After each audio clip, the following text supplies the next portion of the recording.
This is a spawn that I personally wish didn't exist, and even forgot about it, the Ravenous lava lurkers.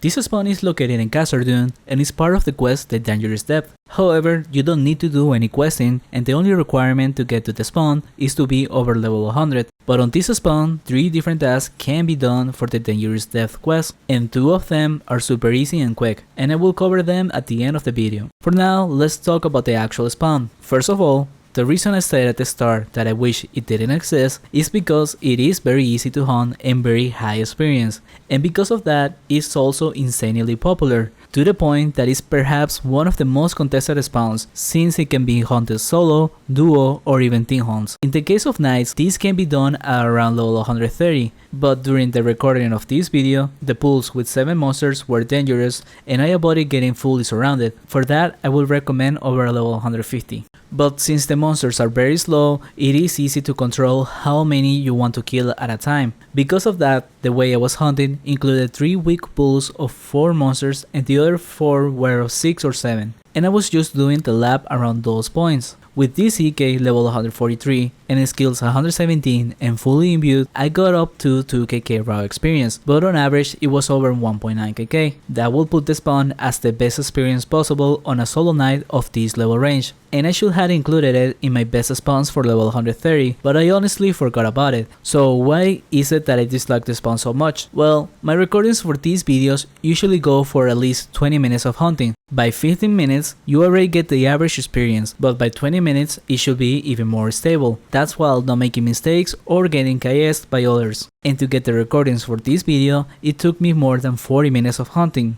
because during that time, 4 different people came by. And mind you, this is during a dead time for this server, which also is supposed to be a somewhat respectful server, yet all of them ignored the letter and just started hunting. Some tried to stay for a bit, and others left after confirming that I was actually hunting. And honestly, that's how this spawn is. Unless your server is very respectful towards others, it's likely that you will encounter people entering and trying to hunt.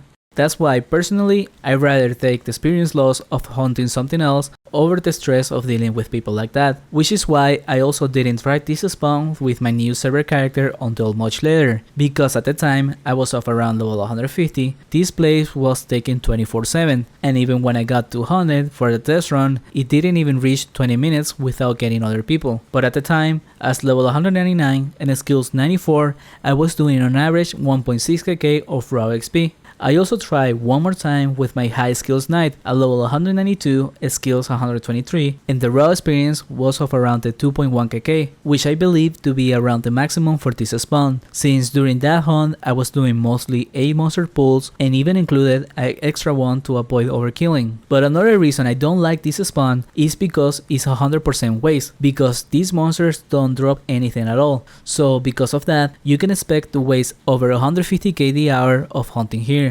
Lastly, the task I mentioned at the start, you can pick them up with the NPC Nomus north of the entrance teleport by saying hi, charting, yes, measurements, yes, and ordnance, yes. Then after that, pick up the trigonometry from the machine here, and then the turn page from the crate here. Then head into the spawn, and then you can run through it doing the task by using the item on the respective areas. 3 spots for the turn page and 5 for the trigonometer. By doing that, you will be completing half of the task, which is enough to receive 1 surprise jar. In order to fully complete the task, you have to head into the other task areas, which is just not worth the effort, since those areas are more dangerous and the reward will be just 1 more surprise jar. And by using the surprise jar, you have a chance of receiving these items. The most valuables will be the gold token, but silver tokens and suspicious device are also good money. As for the last task that can be done in the lava lurkers area, the ordnance one, you need to lead the lost gnomes and the packed crawlers from the end of the cave back to the entrance. The gnomes act like a creature that will follow players and sometimes even retarget,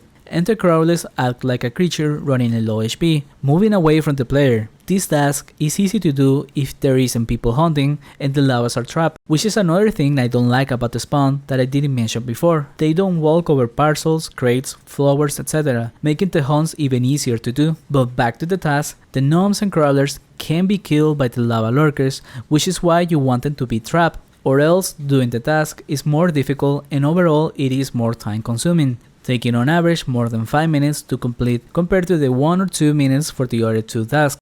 There is also one point by the middle of the cave here where when passing by with the lost gnomes or crawlers, an avalanche of stones might happen, and that does damage to everyone, so be careful with that.